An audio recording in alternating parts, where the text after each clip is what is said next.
نواز شریف صاحب نے جو روڈ میپ دیا معیشت کو بحال کرنے کے لیے if he will become prime minister, کیسا سٹیپ ہے یہ کہ انڈسٹری سے وہ پوچھیں گے نہیں کہ یہ پیسہ جو آپ کے پاس آ رہا ہے، یعنی کہ جو بلیک منی ہے ڈائریکٹلی اگر کہا جائے اس کو وائٹ کرنے کے لیے جو انہوں نے پوائنٹ دیا ہے، کیسا ہے یہ سٹیپ؟ بسم اللہ الرحمن الرحیم۔ شکریہ اسمیرا۔ دیکھیں میاں صاحب نے ایک روڈ میپ دیا ہے۔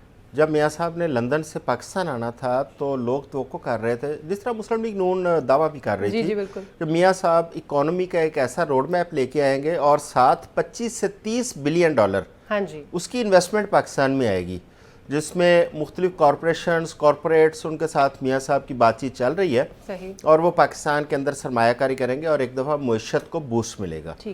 اچھا، جب میاں صاحب پاکستان آئے، میاں صاحب نے مینار پاکستان پہ جلسہ کیا اور جو اس دن سپیچ دی، اس سپیچ کے اندر معیشت کے حوالے سے انہوں نے کوئی ایسا اندھیا نہیں دیا کہ کیا کوئی روڈ میپ لے کے آئے ہیں، کوئی انویسٹمنٹ آ رہی ہے اور کس صورت میں آ رہی ہے۔ بس وہ مخالفوں کو ایک سافٹ لائن دی کہ ہم، اور اس وجہ سے لوگوں کے اندر ایک تھوڑی سی مایوسی بھی آئی۔ لوگ توقع کر رہے تھے کہ میاں صاحب اس بدحال معیشت سے کو ٹھیک کرنے کا اور پاکستان کو اس بحران سے نکالنے کا کوئی نہ کوئی حل دیں گے۔ اب میاں صاحب نے ایک معیشت کا ایک پیکیج یا ایک حل جو ہے نا آج انہوں نے اناؤنس کیا ہے، لیکن اس میں تو کوئی بھی نئی چیز نہیں ہے۔ بالکل میں نے جو پورا اس پہ غور کیا ہے، یہ تو ساری پرانی چیزیں ہیں۔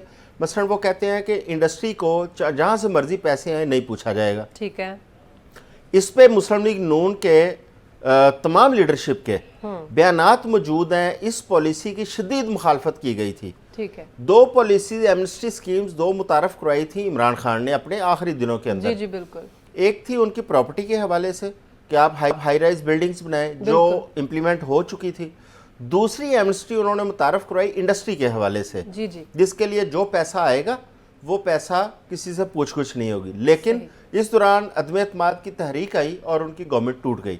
اب وہی پالیسی میاں صاحب اناؤنس کر رہے ہیں۔ یا تو میاں صاحب نے شاید توجہ نہیں دی کہ ان کی پارٹی نے اس پہ بڑی شدید کرٹیسزم کی ہے کہ یہ لوگوں کی بلیک منی کو وائٹ منی کرنے کا ایک طریقہ کار ہے جو عمران خان متعارف کروا کے اپنے خاص جو لوگ ہیں ان کو فائدہ پہنچانے کی کوشش کر رہے تھے۔ تو آج وہی سکیم میاں صاحب دے رہے ہیں، تو میرا خیال ہے وہی الزامات ریورس ہو جائیں گے پھر میاں صاحب، لیکن وہ ان کی طرف سے نہیں لگیں گے۔ ایک تو یہ چیز۔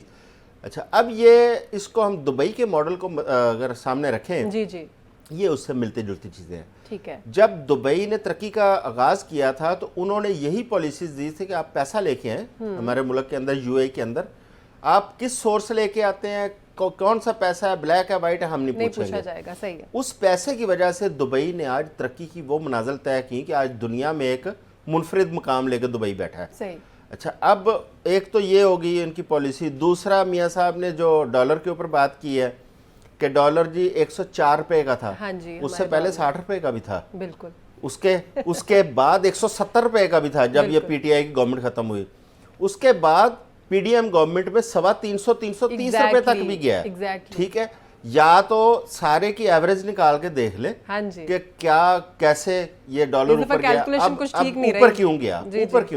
اب اوپر گیا کہ جب ہم نے آرٹیفیشلی اپنی اکانومی کو کنٹرول کرنے کی کوشش کی، اس کے جو سائیڈ ایفیکٹ ہیں یا آفٹر شاکس ہیں ہم نے وہ برداشت کر رہے ہیں اس وقت۔ اسحاق ڈار صاحب جب میاں صاحب کے دور میں منسٹر فائنانس تھے، اس وقت اسحاق ڈار صاحب نے ڈالر کو کنٹرولڈ اکانومی ایک ماڈل دے کے ڈالر کی پرائس کو روکا تھا، اور قومی خزانے میں سے 8 سے 10 ارب ڈالر وہ مارکیٹ میں انڈکٹ کیے تھے، جس کی وجہ سے ڈالر کی پرائس رک گئی۔ لیکن اس کا نقصان یہ ہوا، اس وقت جو معیشت کے ماہرین تھے وہ اس وقت کہا کرتے تھے کہ آپ اس کو جو آرگینک فلو ہے اس میں جانے دیں، آپ اس کو کنٹرولڈ اکانومی میں لے کے جائیں گے، آپ کو جو آفٹر ایفیکٹس ہیں وہ فیس کرنے پڑیں گے، اور وہ ہم نے فیس کیے اور آج کر رہے ہیں۔ ٹھیک ہے، اس کے بعد انہوں نے بجلی کی قیمتوں کی بات کی، انہوں نے مختلف چیزوں کی۔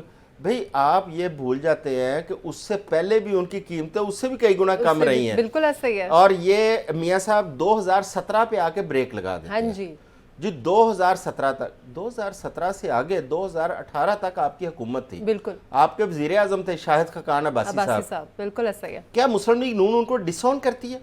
کیا انہوں نے مسلم لیگ نون کو کوئی ایسا نقصان پہنچایا ہے یا ملک کو ایسا نقصان پہنچایا ہے کہ شاہد خاقان عباسی صاحب کا جو ٹینیور ہے اس کو ڈیلیٹ کر دیا جاتا ہے؟ اس کے بعد